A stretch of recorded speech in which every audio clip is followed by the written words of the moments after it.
Hi, it's Thomas Steed, just doing another monthly update here, and this time we're looking at the Frank's Custom T1 Commanders.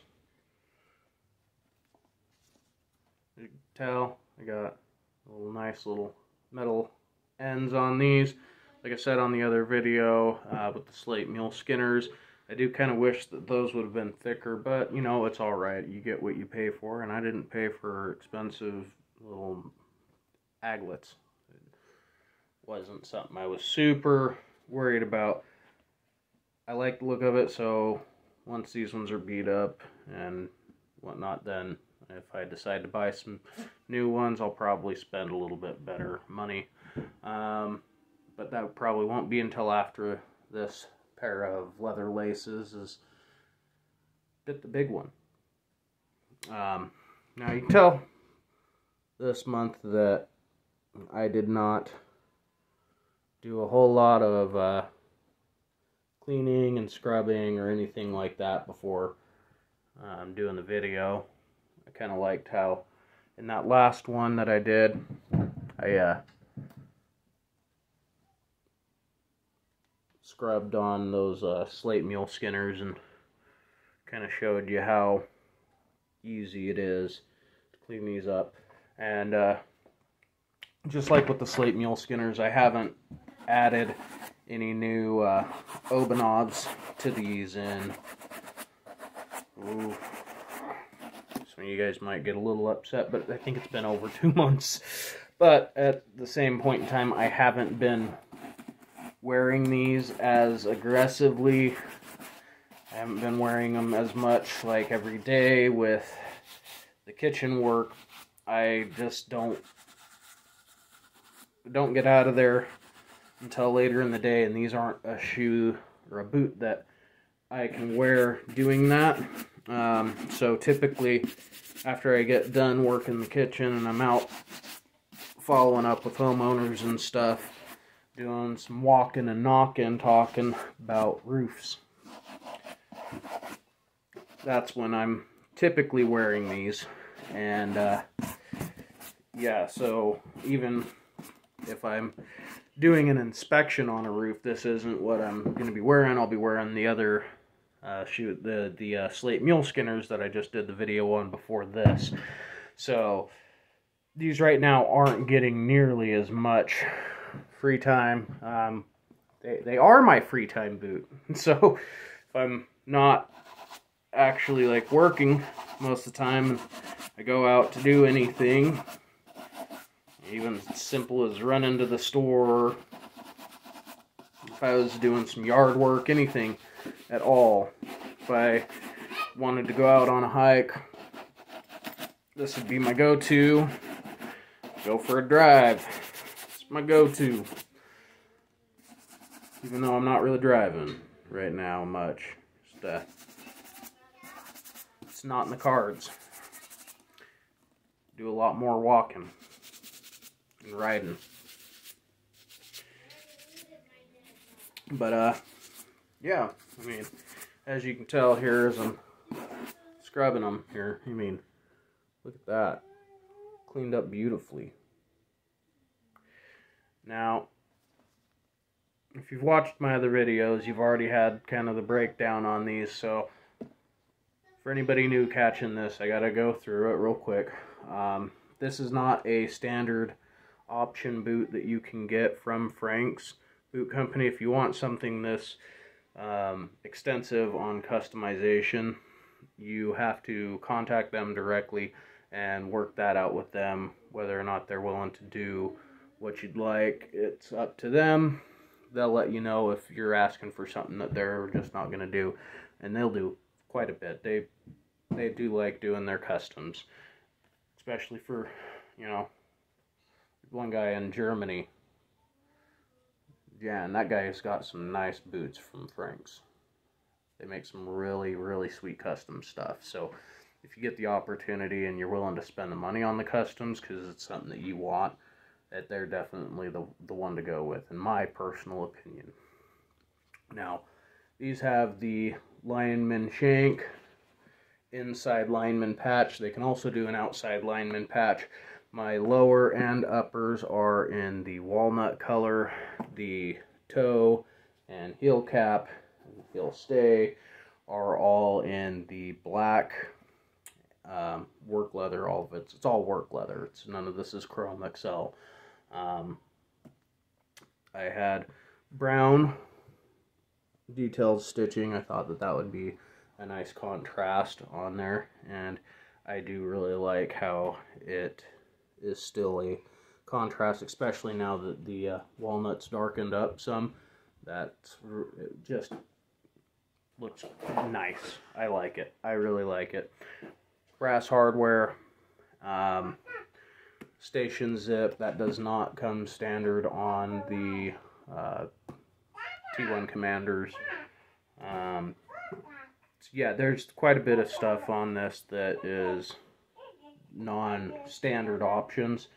One really nice thing about Frank's boots is like, this is a 8.5E, and so that's a wide width. Your standard is a D width, and then you go into E's for your wides, B's, stuff like that, whatever for your narrows. So they offer a wide array of lasts to match the shape and size of your foot. They can even do off-sized lasts for you if you've got one foot that's substantially smaller than the other. Most people have a foot that isn't asymmetrical of the other foot. It's not a mirror image. Your feet tend to be kind of different, kind of like your ears hang a little bit, you know, at different heights on your head. So your body's not 100% perfectly symmetrical. It's just the facts. A lot of times people's feet will vary. People's feet vary. And so that's what the beauty of going to a custom boot maker such as Frank's Boot Company is that they are able to build the footwear to your foot, not put your foot just in a random churn and burn. We're just stamping these out as quick as possible boot. I mean, you can do that. You've probably done it most of your life. Your back hurts, your feet hurt, and all of that. Well, that's what this is really all about, is when I wear these, my feet don't hurt.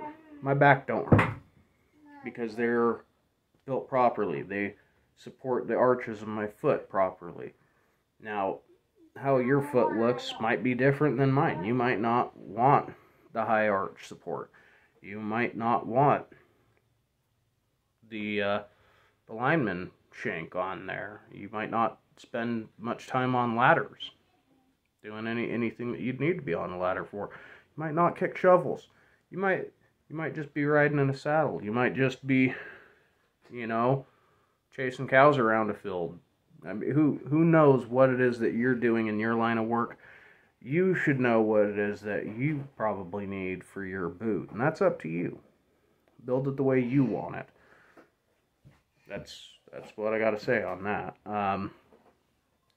I use Obanovs.